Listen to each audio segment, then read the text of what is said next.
The Lord, hallelujah.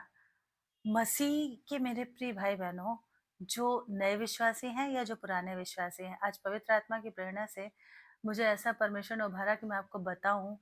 कुछ tips हैं मसीह विश्वासियों के लिए। एक तो जो अब हम नए होते हैं ना, तो हमें संडे चर्च में आना सबसे बड़ा एक मुश्किल वाला काम लगता है, उस आदत को अपने अंदर डेवलप करना। और उसके लिए हमें प्रार्थना करनी चाहिए, पवित्र आत्मा की मदद मांगनी चाहिए, पर खुद भी अलर्ट रहना चाहिए।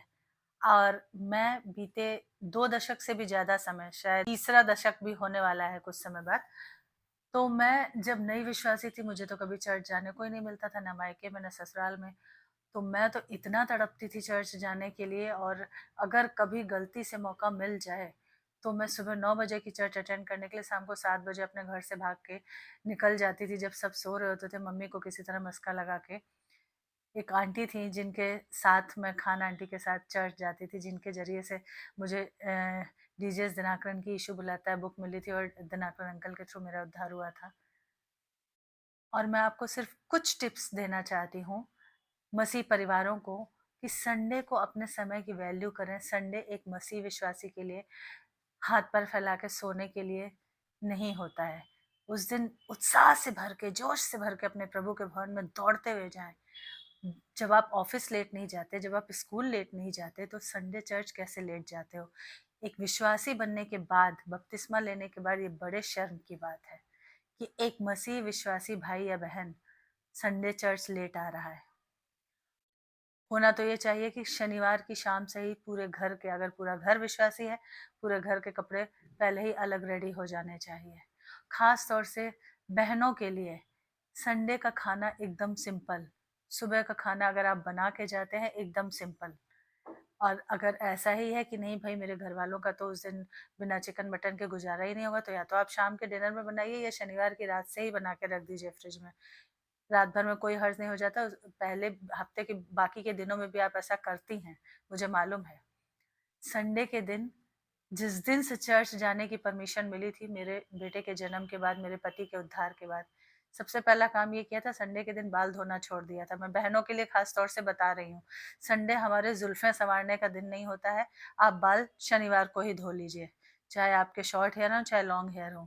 और जिनको बहुत अच्छा लगता है कि प्रभु के भवन में अच्छे से तैयार होके आए, जी हाँ, आना भी चाहिए। इसीलिए मैंने कहा कि सारा मेकअप किट और सारा सामान पहले ही निकाल के रात में रख दीजिए, कपड़े वगैरह। संडे को अगर आपको बालों में कर्ल डालने का बहुत मन करता है, तो शनिवार की रात से ही डाल लीजिए और खड़े खड़े सो जाइए, ताकि आपके कर्ल खराब ना हो। वो ज्यादा जरूरी है ना भाई, प्रभु के भवन में जाने से ज्यादा जरूरी आपके कर्ल का सेटअप है। तो सुबह अगर आप वो करेंगे, तो शैतान शर्तिया टाइम लेगा। तो ये काम संडे की सुबह करने के नहीं है। आप रात से ही कर्ल डाल के खड़े खड़े सो जाओ, अगर मैनेज हो रहा है तो। वरना मत डालो यार। प्रभु के भवन में जाओ, मसीह की खूबसूरती से सज के जाओ मेरी बहनों। पवित्र आत्मा का तेज जब तुम्हारे चेहरे पे चमकेगा, तुम यीशु की राजकुमारी लगोगी। क्या फर्क पड़ता है बाल खुले हैं कि बंधे हैं? कोई फर्क नहीं पड़ता। खुले बालों से बहुत खूबसूरती बढ़ नहीं जाती है, बंधे बालों में घट नहीं जाती है। हर एक चुनी हुई स्त्री मसीह की बेटी है, और उसकी महिमा से दमक रही है। जिस दिन ये सच्चाई समझ में आ जाएगी ना, संडे बर्बाद नहीं करोगे अपनी जुल्फें संवारने में। संडे के दिन कोई भी रिश्ते नातेदार घर पे ना बुलाएं, ना कॉल करें। अगर आ भी गए हैं, तो आप उनको वैसे ही छोड़ के आओ। उनको बोलो, मेरे एक रिश्तेदार आए थे एक बार, क्योंकि मैं अन्य जाति से आई, तो रिश्तेदार जेंटाइल थे। तो जीजा जी बोले कि कल ना संडे है, तो नाश्ते में ये मैंने कहा जीजा जी माफ कर दीजिए, कल संडे है, कल हम चर्च जाएंगे। आपके लिए कल सिंपल नाश्ता रहेगा। आप लोग हमारे साथ चर्च आना चाहते हैं, मोस्ट वेलकम है। अगर आप एडामेंट होकर घर बैठना चाहते हैं, तो भी मोस्ट वेलकम है। हम आपके लिए बहुत ही सिंपल नाश्ता बना के जाएंगे, और आके खाना बनाएंगे, वो भी तहरी। क्योंकि जब आएंगे, क्योंकि नाश्ता बनाने में टाइम लगेगा, जब आएंगे तो फिर जल्दी सबको भूख लगेगी। तो मैंने कहा संडे के दिन माफ कर दीजिए, शाम में खातिरदारी हो जाएगी आपकी। आपको ये स्टेप लेना पड़ेगा। अरे वो रिश्तेदार आ गए थे, उनकी खातिरदारी में बैठे रहे, इसलिए चर्च नहीं आ पाए। जरा सा बारिश हुई, अरे चर्च नहीं आ पाए। मम्मी बीमार थी, मेरी मम्मी आईसीयू में थी, तब भी मैं चर्च नहीं मिस करती थी। मेरी मम्मी बीमार थी, एक दिन में रुकी। मैंने कहा मम्मी, मैंने मम्मी की बहुत सेवा की है, ये मेरा परमेश्वर जानता है। एक एक दिन में 12-12 लीटर टॉयलेट उनका कैथेटर लगा था, वो थैली से निकाल निकाल के फेंकी है, उनकी पॉटी तक साफ करी है, सब कुछ किया है। लेकिन मैंने कहा मम्मी, तुम यीशु से बढ़ के नहीं हो। तुम्हारी सेवा करना मेरा कर्तव्य, पर संडे कुर्बान करके मैं तुम्हें पकड़ के नहीं बैठी रहूँगी। तुमको सब कुछ मैं सुबह उठ के सारी चीज़ें कर दूँगी, नाश्ता, पानी, सुसु पॉटी साफ करके, डायपर लगा के, और तुमको यीशु के स्वर्गदूतों के और यीशु के हवाले करके मैं संडे अपने पिता के भवन में जाऊँगी। मैं ऐसा कुछ भी कभी प्रचार नहीं करती हूँ जो मैंने खुद ना किया हो। पर उपदेश कुशल बहुतेरे वो मैं नहीं करती हूँ। और पवित्र आत्मा के द्वारा यकीन जाने उभारे जाकर, क्योंकि परमेश्वर ने कहा मेरी बेटियों को सिखा। देखिए, स्त्री जब मजबूत होगी, वो छोटी उम्र से बच्चों को सुबह उठ के बाइबल पढ़ना सिखाएगी। स्कूल जाने से पहले 7 बजे की बस आती है थी बच्चे की, और 5 बजे उठाती थी उसको ताकि वो बाइबल पढ़े। When he was in first standard. बड़ाई के लिए नहीं बता रही हूँ, आपको सिर्फ इनकरेज करने के लिए बता रही हूँ। वो बच्चे जो बचपन से टाइम से चर्च जाएंगे, जो बचपन से बिना नागा बाइबल पढ़ेंगे, स्कूल जाएंगे ही नहीं जब तक कि बाइबल नहीं पढ़ लेंगे, वो बच्चे कभी भी वचन की जड़ों में इतने गहरे हो जाएंगे कि कभी भी दुनिया का रंग उन पर नहीं चढ़ेगा। इस बात की मैं गारंटी देती हूँ। वो हमेशा यीशु के प्रेम में, प्रभु के भय में रहेंगे। एक स्त्री के ऊपर, स्त्री के कंधों पे जितना दारोमदार होता है, एक मसीह स्त्री के ऊपर परिवार को मसीह में बढ़ाने का। हाँ, आप कहेंगे कि पुरुष के ऊपर नहीं होता, वो तो घर का मुखिया। हाँ, पुरुष के ऊपर भी होता है। फैमिली प्रेयर पुरुष को ही करनी है, वो जिम्मेदारी है। सुबह शाम की पारिवारिक प्रार्थना की जिम्मेदारी है। बच्चों को डांट के बैठाना है पारिवारिक प्रार्थना में, वो जरूरी है। मेरे पति वो जिम्मेदारी निभाते हैं। पर एक लेडी होती है, आप जेंटाइल घरों में भी सुनते हैं ना कि एक माँ होती है जो घर को बनाती है। तो एक मसीही स्त्री जब माँ बनती है, तो वो एक मजबूत मसीही जनरेशन तैयार करती है। तो ये कुछ थोड़ी सी टिप्स थी संडे को लेकर, कि संडे को मैं देखती हूँ कि जो नया विश्वासी है वो भी, और जो सालों से विश्वासी है वो भी इतनी लेट आता है। एक हमारी चर्च में आते थे, वो 10 बजे की चर्च में 11:15 आते थे। तो मतलब, और मतलब दोनों हस्बैंड वाइफ, वाइफ हस्बैंड पे इल्जाम डालती थी, हस्बैंड कहता था मैं थोड़ी इसको रोकता हूँ, ये चली जाए, हस्बैंड वाइफ पे मतलब। और अपने को विश्वासी कहते थे। आप अपने को कितना भी दिखा लो चर्च के अंदर कि आप कितने बड़े विश्वासी हो, आपके काम आपकी पोल खोल देंगे। आपके काम, आपकी, आपके पास्टर को भी सब कुछ आपके बारे में पता रहता है, पर वो बेचारा शालीनतावश चुप रहता है। जब जरूरी होता है तब वचन से डांट मारता है, जो कि एक चरवाहे का फर्ज है कि अपनी भेड़ को सुधारे, वो उसे करना भी चाहिए, क्योंकि यीशु ने उसको ये अधिकार दिया है। लेकिन मेरी बहनों, मैं आज आपसे कहती हूँ, ये छोटे छोटे टिप्स हैं संडे का दिन किचन में बर्बाद करने के लिए, जुल्फें संवारने के लिए।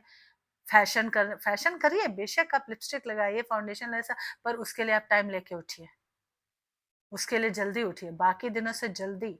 हमारे घर में सब संडे को बाकी दिनों से जल्दी उठते हैं। यहाँ तक कि जो हमारी मेड है, जब मैं अगर किसी नए शहर में ट्रांसफर होकर जाता था, मेड अपॉइंट करती थी, तो मैं उसको बोलती थी संडे जल्दी आना है। अगर तुम जल्दी नहीं आ सकते तो फिर जब 1-1:30 बजे के बाद आओ, अदरवाइज नहीं। संडे का दिन किसी भी कीमत पे कुर्बान मत करिए। लेट मत जाइए, आप अपनी आशीषों को खो देंगे। जो लोग संडे चर्च लेट जाते हैं, पूरी वर्शिप निकलने के बाद जाते हैं, मैसेज शुरू होने के बाद जाते हैं, वो अपनी आशीषों को खो देते हैं। और संडे कभी मिस मत करिए। संडे प्रभु की आराधना, स्तुति आराधना करने के लिए पिता हमारा हर एक बच्चे का इंतजार करता है, कभी मिस मत करिए।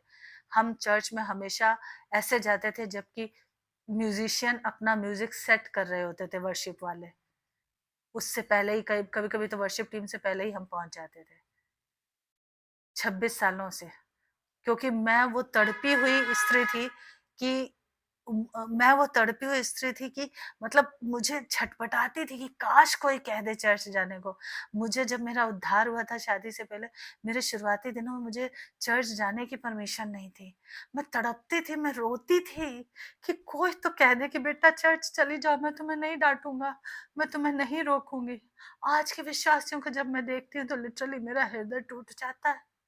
मेरा मन दुखता है कि तुम्हें जिस यीशु से सारी आशीषें चाहिए, तुम हफ्ते का पहला दिन भी उस यीशु के लिए पूरी ईमानदारी से उसके भवन में टाइम से पहुंच नहीं सकते। घर से चर्च अगर दूर है तो उतना एक्स्ट्रा टाइम लेके चलो ना।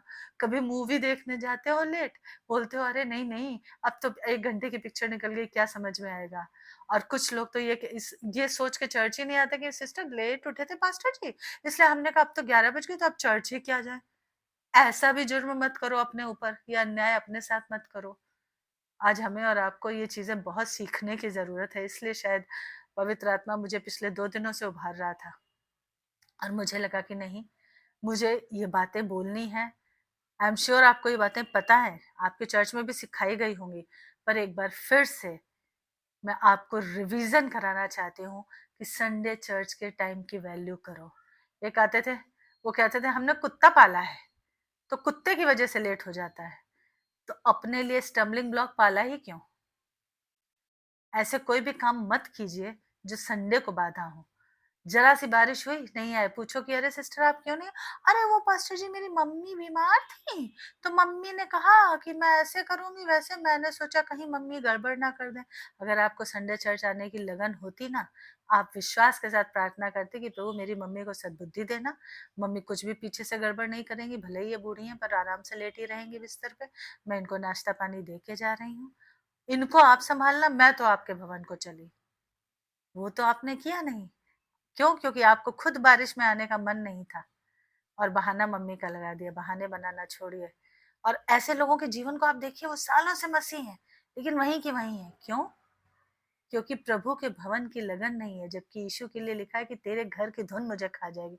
आज हमें और आपको ये जांचने की जरूरत है कि हमें अपने पिता के घर की कितनी धुन है। बाकी हफ्ते की मीटिंग तो छोड़ दीजिए, पर कम से कम संडे तो टाइम से आइए। पहला वर्शिप सॉन्ग शुरू होने, वर्शिप से पहले जो प्रेयर होती है, वो शुरू होने से पहले चर्च आइए। और जो लोग सालों साल ऐसा करने से नहीं चूकते, उनकी आशीषों को कोई रोक नहीं सकता। उनको भरपूरी की आशीषों में बढ़ने से कोई रोक नहीं सकता। भजन संगीता में लिखा है कि यहोवा दरिद्र को घूरे पर से उठा के ऊंचे पर प्रधानों के साथ बैठाता है। लेकिन वो होता तभी है जब वो वफादारी और ईमानदारी में चलता है, यीशु के साथ प्रेम में, वो दरिद्र भी, तब वो ऊंचा उठता है। हर आशीष के साथ एक कमांड है। तो आई होप ये छोटी सी जो टिप्स हैं, छोटे छोटे जो बातें हैं फॉलो करने की, उनसे आपको खासतौर से नई बहनों को, नए विश्वासियों को, नए मसीहों को, और पुराने भी जो ढीले हैं उनको, क्योंकि मैंने पुरानों को भी बहुत ढीला देखा है। उनको ये घमंड तो है कि हम इतने साल से मसीह में हैं, लेकिन काम उनके, उनकी पोल खोल देते हैं। तो उन सबको बड़ी मदद मिलेगी। प्रभु इस वचन से आपको आशीष दे, इनको फॉलो करने से आपको आशीष मिले, यीशु मसीह के नाम में, आमीन। God bless you.